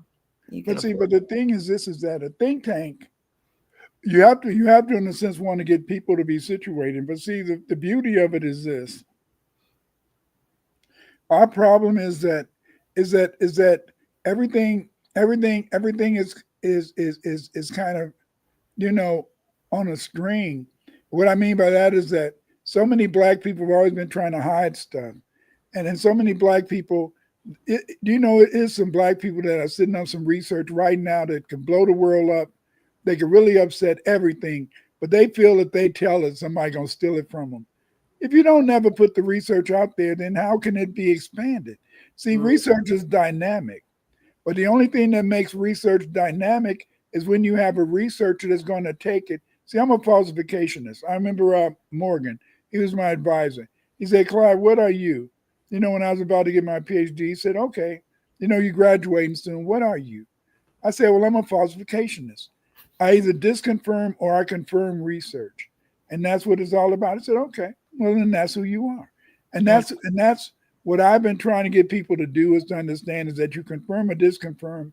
You take the research and you try to see, is this research really valid or is it invalid? You see? And then you move on from there. I think that's I mean, that's a skill that, I mean, if you're getting that from your professors, that's wonderful. But I think most time, unless they're, what do you say? You're not going to get it from your professors because they don't even know what they're doing.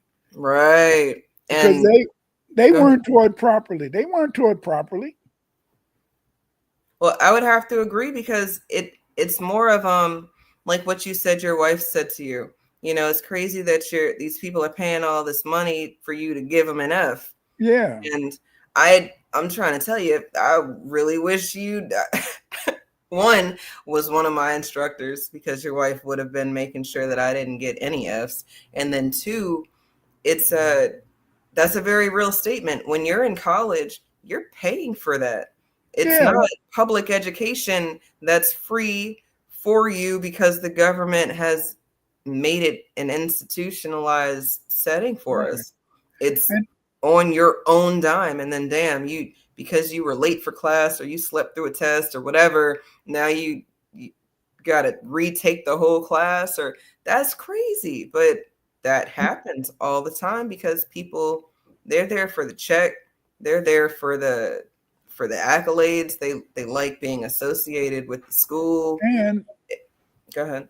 And you learn how to write questions so that you write it so that it's half understandable, so that the person is going to fail, because they're going to think they got it when it's going to be much more to the answer than expected. You see what I'm saying?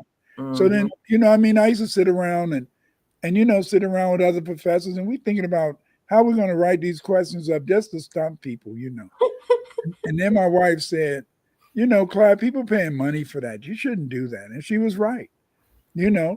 She was right. I mean, that is really pathetic that you're spending thousands and thousands of dollars and somebody's giving you an F when they should be teaching you how to pass that class. I'm not saying. Yeah, because the joke of some white doctors that I used to be employed with is, what do you call a doctor at the bottom of the class?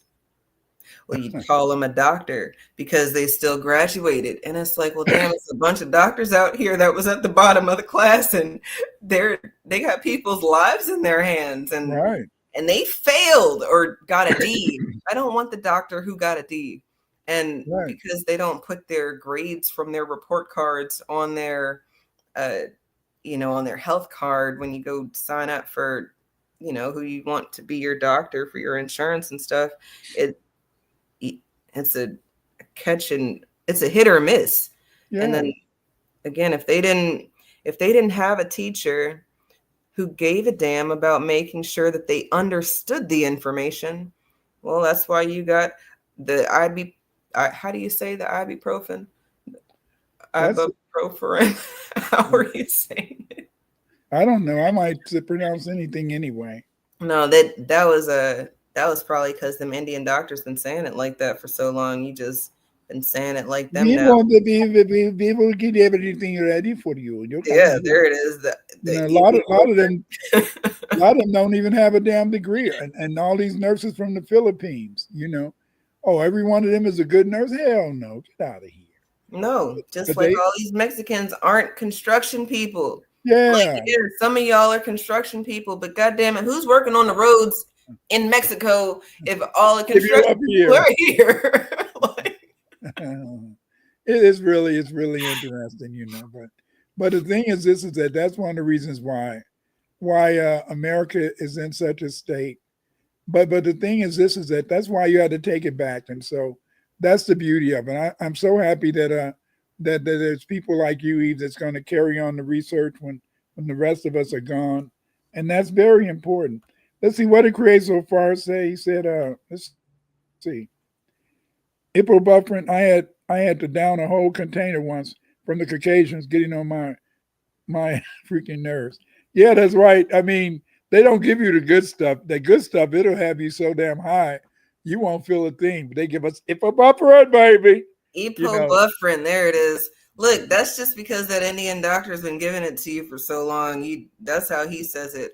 I had a teacher, a math teacher, who we didn't know what the hell she was saying for half the year. And they didn't care that we didn't know what she was saying, and they thought we were just being mean. No, we don't know what she's saying. The whole class is failing. Like, y'all should be able to take that as these people, they're not even talking. They're not even pronouncing the words right. Right. And somehow you would fall. But see, like I said, my wife saved me from really just abusing people when I was a professor. Is that I would try to teach them. I try to ask real questions. I'd make the questions relate. I'd make the questions relate to what I was teaching. A lot of times, you could just make a question and make it look like it's close to what you expect from the person. But you know that unless they're really thoughtful, unless they really researched it, they're not going to get it right. And you could easily do that. But again, like I said, is that those were the days, and I do think that the people who I did teach to get their master's degrees, I think they were very good researchers about it after they took my class. But I had this brother, he was jealous of me, and so then they brought a Chinese lady in so I couldn't teach the research class, because she was on the tenure track and I wasn't. I was just a lecturer. But again, it's a lot of times it's a shame that we hate each other and we try to hold each other back. It's very sad, very sad. I think that, what you said with regards to not wanting people to take it, we've got so much treachery in our story that I think people just remember stuff. If you think about it, before there were white people to blame all of our problems on, it was other niggas. And then if there's different races of Black people, like I think there are, then it's I guess it's no wonder that we're going to have these issues or debates or differences, ways of life. And then go ahead. Look at the 100-year war. The 30-year war was a war between black Protestant elites fighting Black Catholic elites, and by the end of that war, the Black Europeans had all turned white because they had been bringing in so many damn mercenaries from the Caucasus Mountains, until the white folks took over their land. So then that's another fairy tale right there. So, people think that, well, however white people got here, boom, they're here now. They didn't used to be here, now they're here. Yeah. And whether it was the scientists, the evil scientists in the mountains, or the actual mountains and losing your melanin and all of that stuff. Yeah, maybe it was all of it. I think that the fact that nobody knows, when I say nobody, I think Europeans know a lot easier than we know, but they were very good in creating the myth that the Europeans were white and that all these kings and queens were white. Right. And then some of us start to wake up and find out about the Moors teaching people about soap. And then, well, now the only ancient Black people with any sense that aren't bush people are Moors. And it's like, no, then you got the Vikings, right? But then, well, Vikings couldn't be Black people because they exist where the snow is. And it's like, what? I love the snow. Like, what are y'all talking about? I'll build a snowman right now. Well, not right now because it's cold, but I'm just saying, like, I can dig it. They say that we don't like snow and we don't like to swim. I love snow and I love to swim. I hate these stereotypes, but I guess it'd be mythical Black person who doesn't mind getting their hair wet. The hell?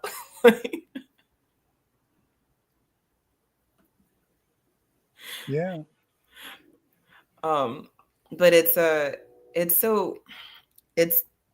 the fairy tales for me. I think that our real life is much more interesting than any story that has been written. But then a lot of the stories that have been written are about us. Yeah. So then I get why a lot of people like these stories. That's just another one of our stories. That's just another one of our stories. But then you know what stories aren't our stories?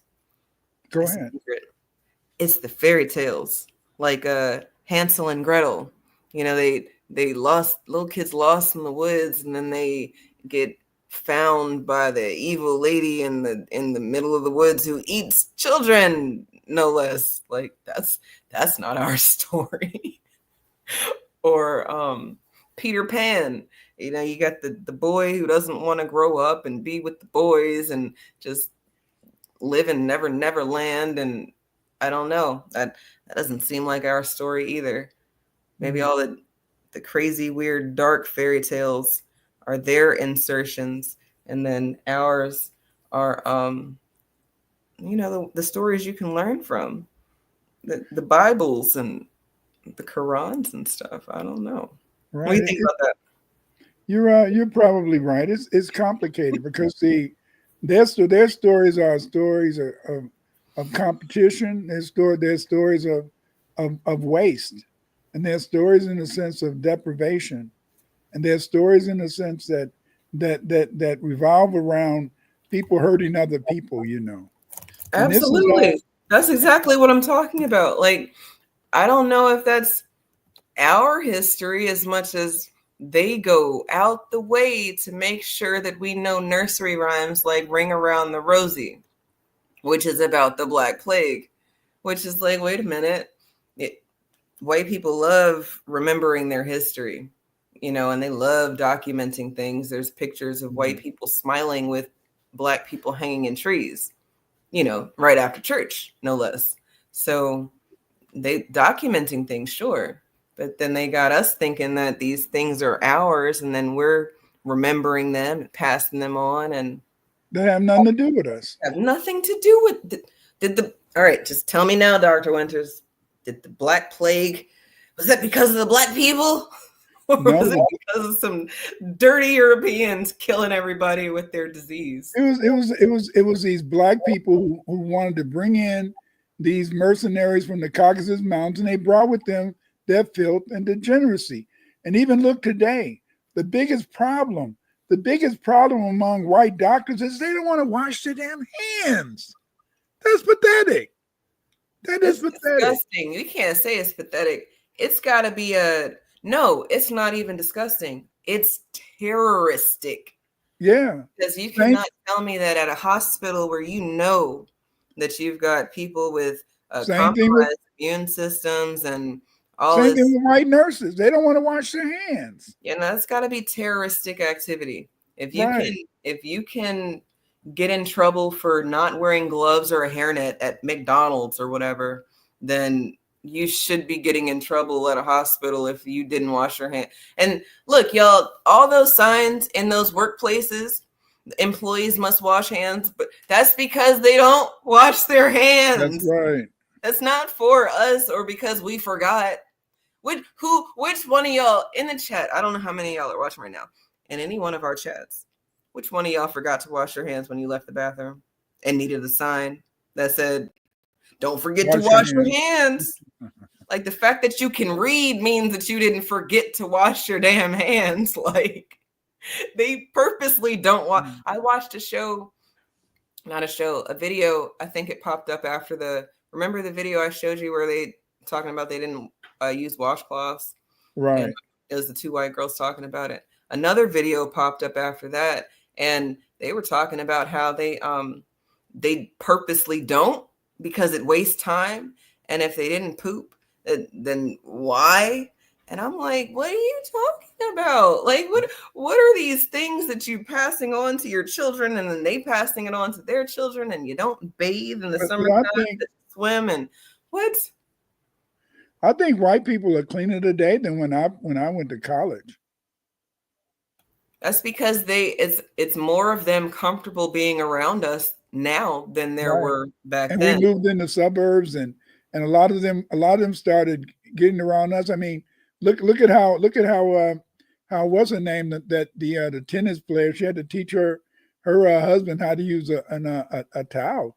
I mean, I just took for granted that when a woman washed up, she had two towels when she washed up, because that's what I just took it for granted. My sisters, my wife, they always had two towels most of the time. I say that's that home training thing. When Yeah. when you sleep outside the culture, you have to be ready for things that you are not used to at Right. all. And people will sensationalize that and say it's like, well, the African men, they'll be very domineering and move your body, just very controlling with the woman. And maybe that's true. Fine, whatever. But then you got other things that you're not even ready for, like how food is eaten or prepared, or just how you're supposed to take care of that time of the month or something. You might not be ready for that stuff. Like they try to compare black men getting some cornbread and sopping and putting it into some greens and then mushing it all together and eating it, with them all putting their hands in the. No, we don't do that. Nope. No, it's individual plates. Yep. It's Arabs and Africans, that's what they do. Everybody just throw their shit in there, just lick the damn pot and all. No. Do you know, this is something that amazes me?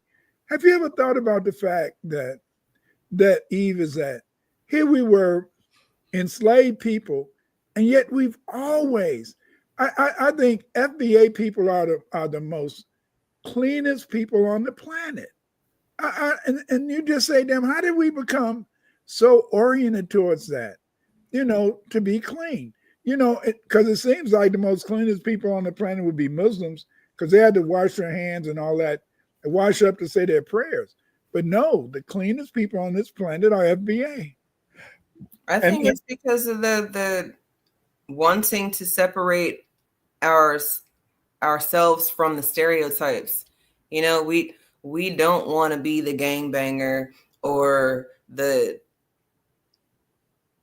I don't know what else is negative, because I can't say we don't want to be, the skeezer on the corner, because a lot of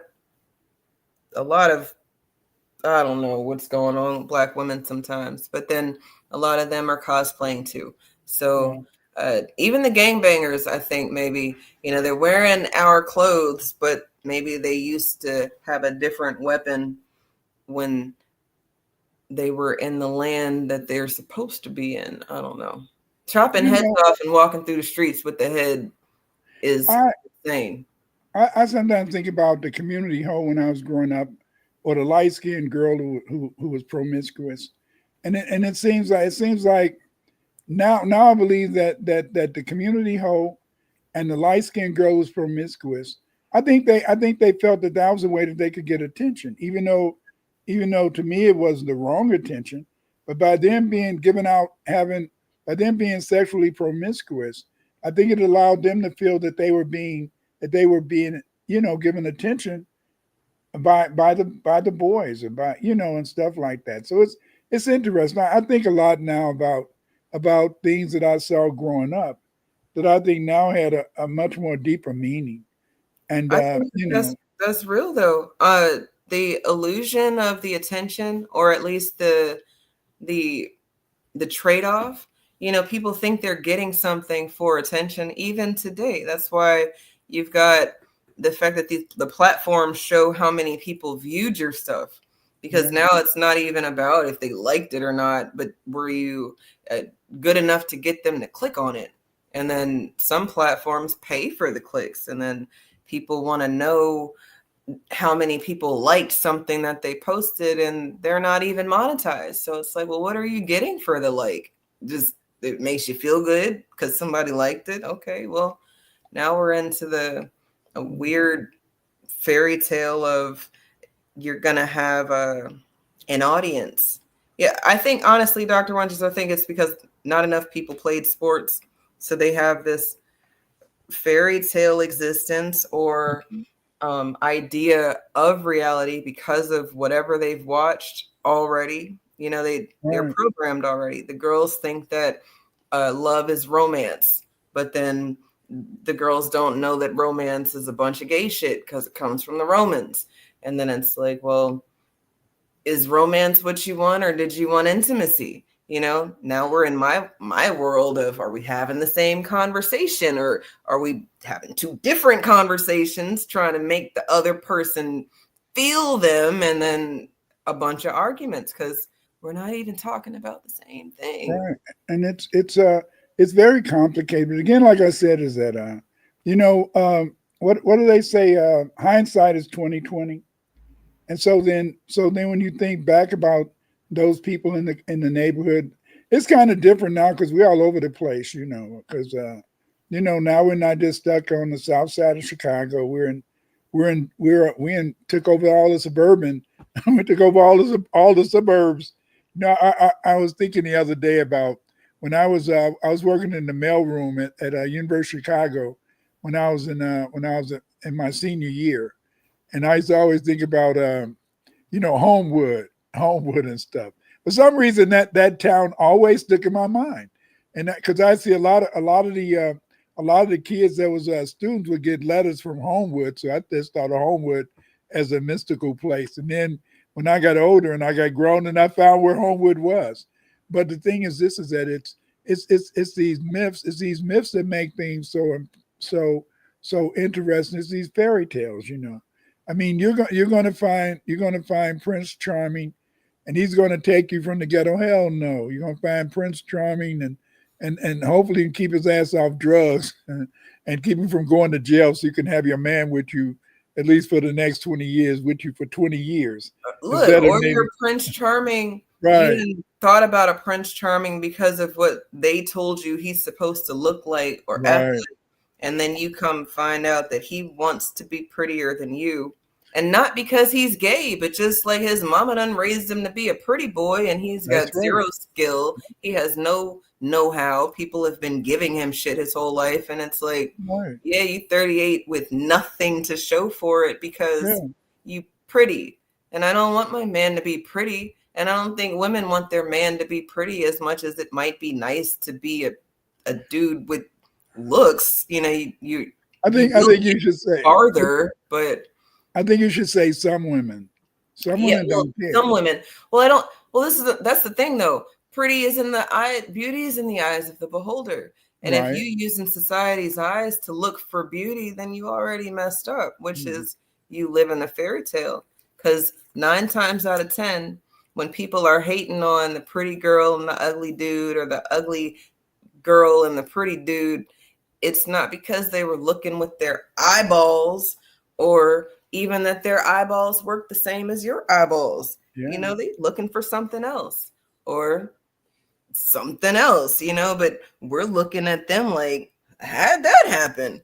And it's like, well, what are you even looking at or looking for, or should you be looking there, or any of these things? But I think the fairy tale thing is, that's our life. That's our life. We can vicariously live through other people, and that's right. It's just like today. Just like today, no black person lives in the ghetto, but there's still people today who think there's black people living in ghettos. No, black people are not just a ghetto. Was a place where they just forced you to be, and you were not getting out of that ghetto. That's why they talked about the Jewish ghettos that led to them being able. The Nazis being able to exterminate them. No, in a sense, there is in a sense, you can get out, go to college, maybe get a good job, whatever, So it's kind of interesting and complicated. But again, we've overboard, and thanks again for a very interesting topic. But FBA life is a fairy tale because it's something that we make up, and it's something in a sense that you can live or die with. But the point is that it's the movement. It's this whole idea that we're trying to move further. We're trying to tell stories that allow ourselves to grow and our children to have hope. That's beautiful. If I could end with this one note, like you said earlier, we're not supposed to be here. And I don't ever know if people understand the gravity of that statement. So just to reiterate, we're not supposed to be here. All of the other groups of melanated people that have been colonized have been wiped off the face of the earth. And even if you want to go to the continental Africans, they're not who they used to be. There is no Kushites out here, or Kemetiu, or whatever fuck Almarab. None of those people exist anymore. They are something else, and those names are white. So if y'all can give us some grace as people who are remembering our story, it's not a fairy tale. And see, it's just like a lot of people, they go into Africa to learn African. There's no African histories over here in the white man. White man took all their shit. He took all their books. He took everything, their books, their records, everything. They said under the London Museum, it is a city. Yes. A city of information. Of information, yes. Yes. And they're not letting your black ass in. Nope. But you know what? All praise on to God is that God allowed me to find out secrets that I couldn't imagine. I thank God so much that He allowed me to be that type of Negro who could go into the Oriental Institute and sit around and look like a jolly old Saint Nick and shit. Mm-hmm. And the white folks say, oh, that's just a nigga over there studying, looking up some damn Christianity. No, I was looking up ancient history. You thought I was looking up the Bible. No. I was looking up ancient history. I was learning your language of Sumerian, Akkadian, and that was the way it was, because that is the only way that we can find truth. But thank you. Did you want to have a final word? No, I'm just I'm happy we were able to have this talk. I'm sorry, y'all, if you missed us last week. I was having a situation, but we fixed the situation. I'm glad to be here with y'all tonight to talk about fairy tales and make believe and reality check. You don't have to live a fairy tale. Our real life is that lit. I mean, really, like, people want to be us. Like they want to be us so bad that they will come over here and bitch about racism. So they could be like us. So they can be like us. Have a good evening, folks.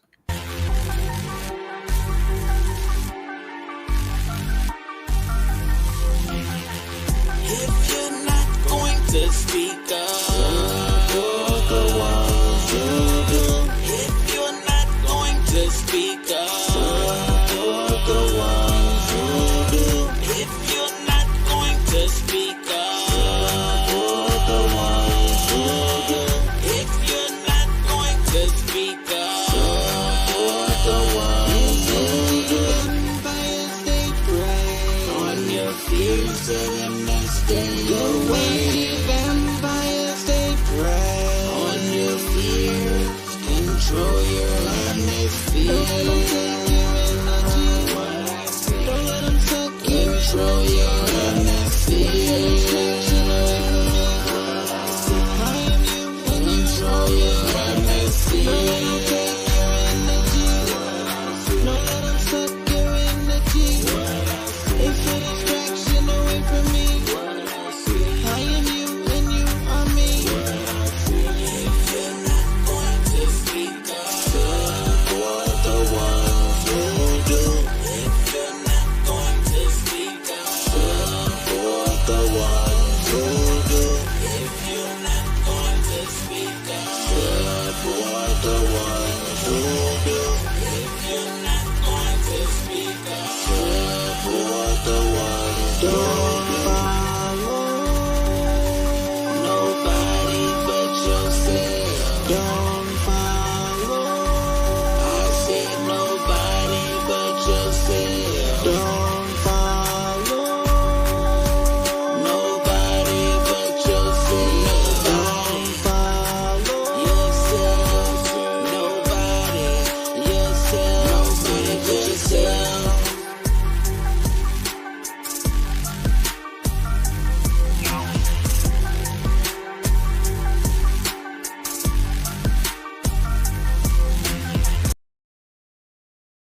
The only thing that can save you is be one. Be one.